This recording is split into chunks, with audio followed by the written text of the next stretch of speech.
Hi everyone.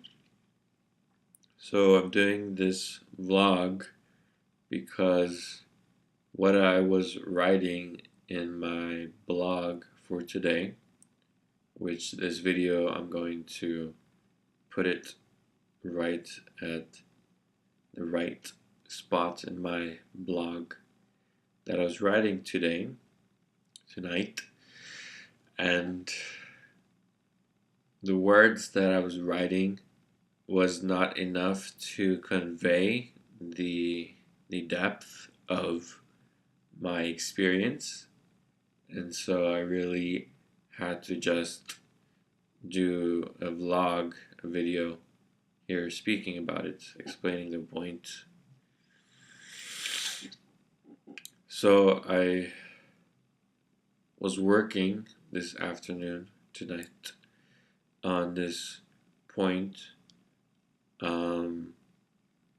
that opened up all of this.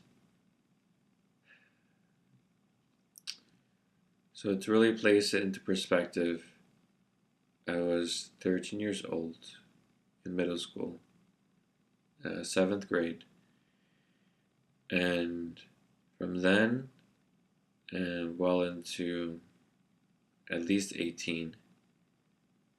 I say at least because it's still always, let's say, been there in some way, even after 18.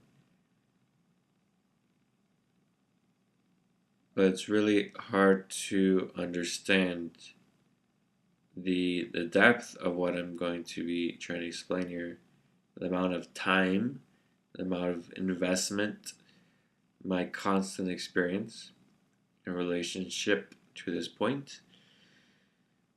So I'll try to convey that, where during this time I first met at 13 this girl, because I was a boy still, girl, my age, and she was very nice and very friendly.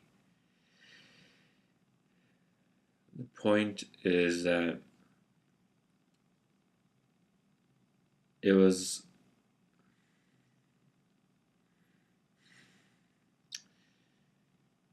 like she became the point that, let's say, how I described in my blog recently on being alone and the trauma of that experience, the self-hatred I had against myself, the torture, the agony that I put myself through, that she was, let's say, that point, that one positive point where I could kind of escape away from all that. Yet, because I didn't, let's say, really,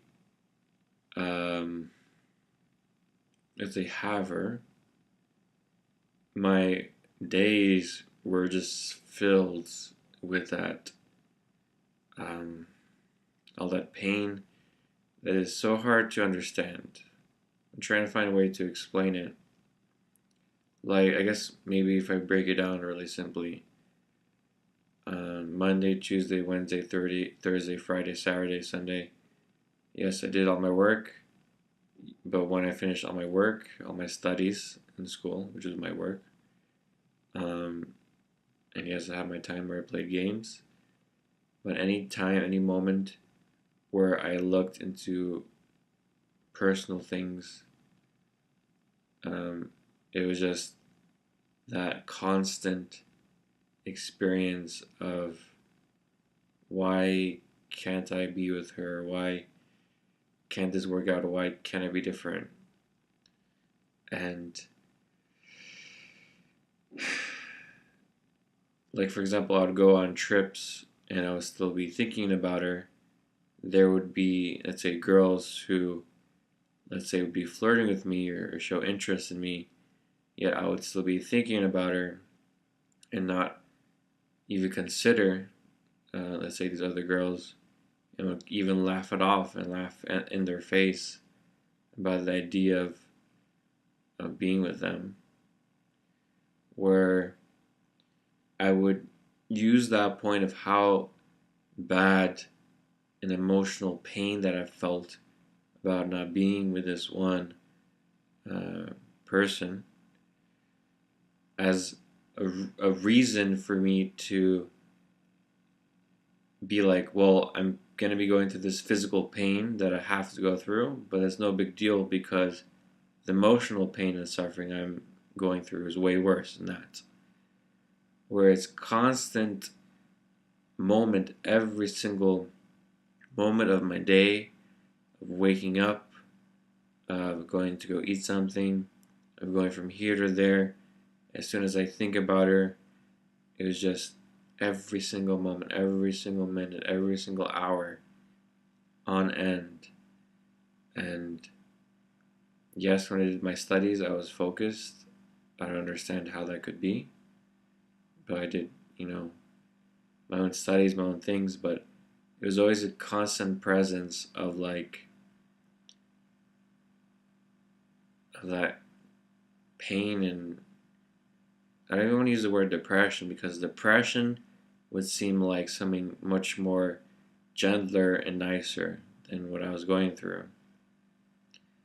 It was a constant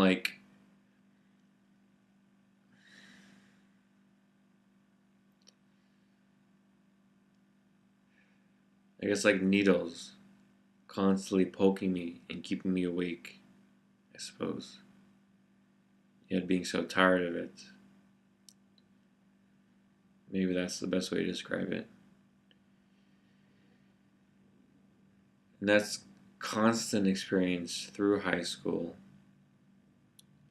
through whatever, if I had a moment by myself, like in the field, I would just sit there and just remember her, think about her, and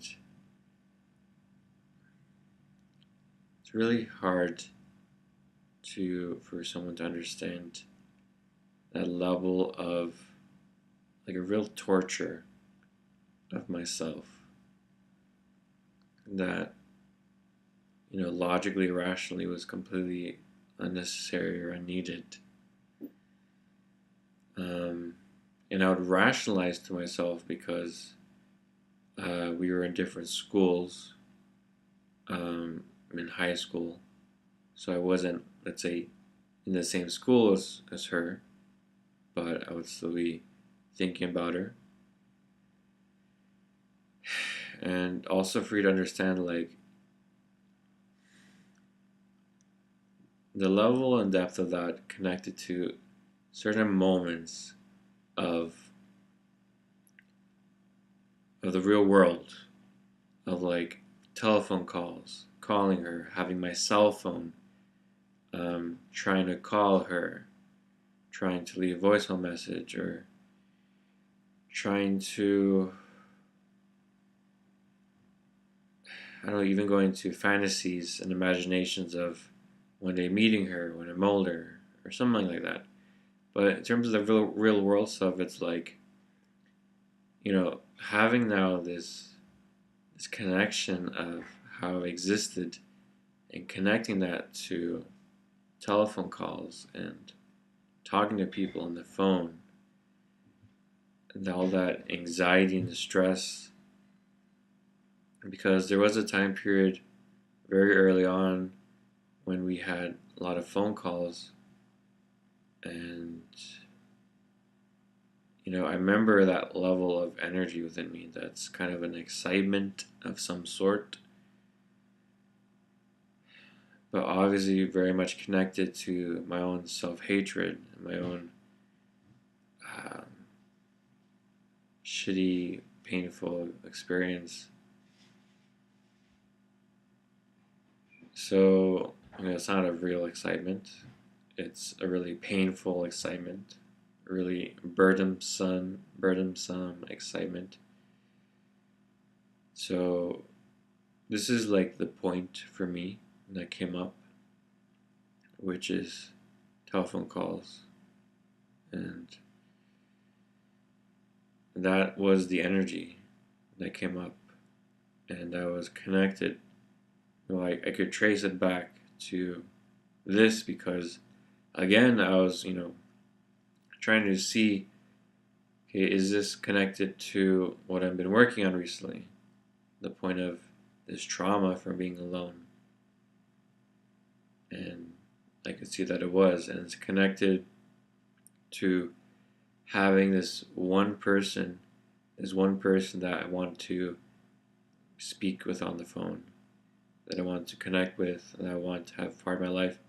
That is the only one for me, that I will disregard all others, all other potential, let's say partners, potential people, and that going to such an extent where, let's say, I would hold out for her and just,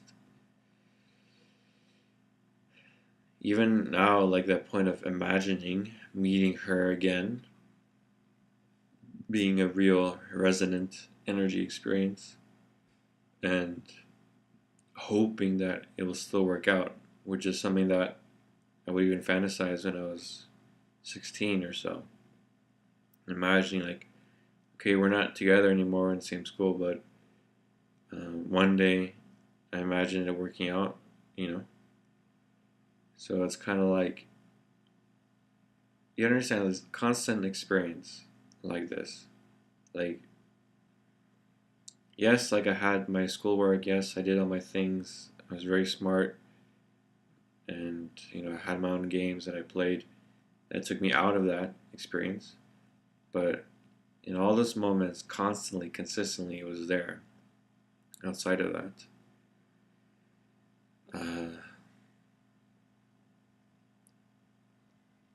And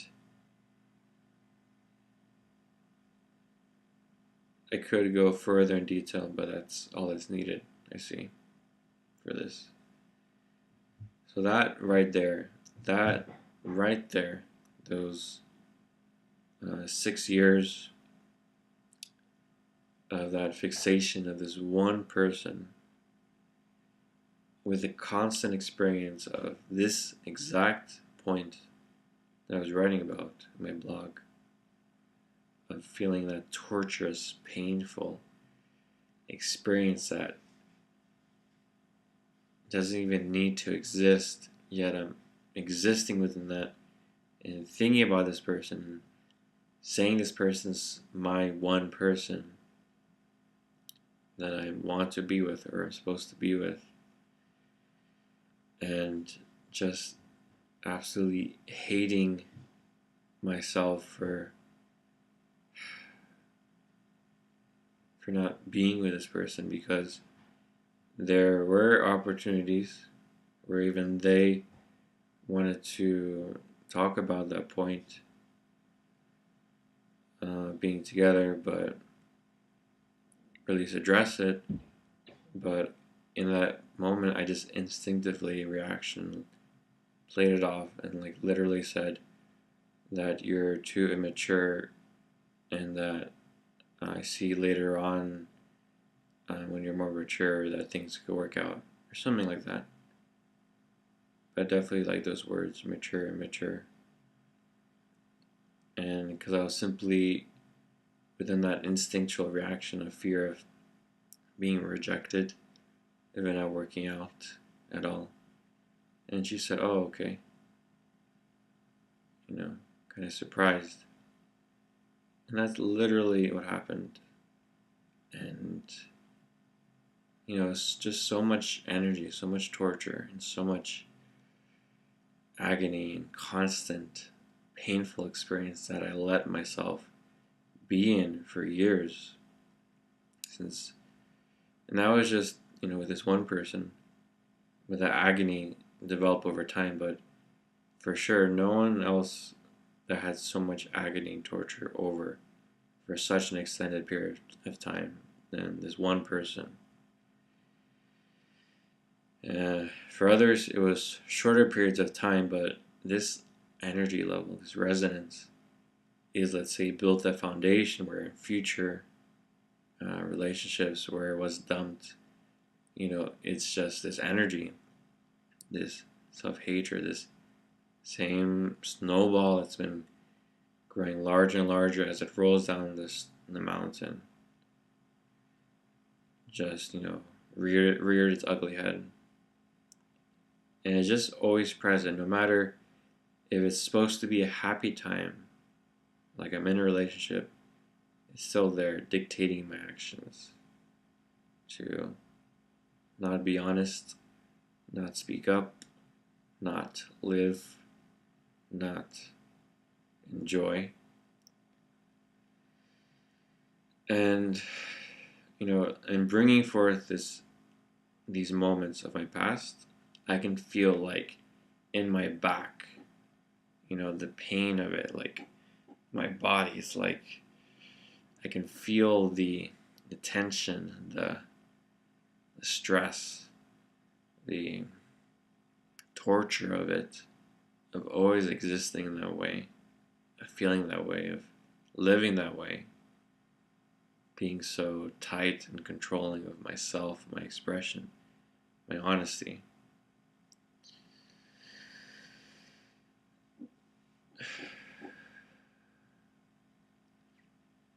So this is one more piece that I'm adding on to this trauma, being alone. And there's another piece of the puzzle. And I look forward to finding more, if there are any, because I really don't know. It's a mystery. I only live in the moment. So this came up today, in this moment. So I walked it here. And I let it go, and I walk into the next moment. Now with understanding, another piece. And having it all recorded here. In my words, my blogs, my video here. Is leaving a real record, a real understanding for myself to reference and to utilize. And builds my own memory of having done this physically, like speaking it, doing it, leaves an imprint on myself even, so that in future moments I remember this has been imprinted on me, these realizations, these honesties, this common sense that allows me to transcend such points that will inevitably repeat itself in terms of being like triggers in the moment. Okay. Thank you.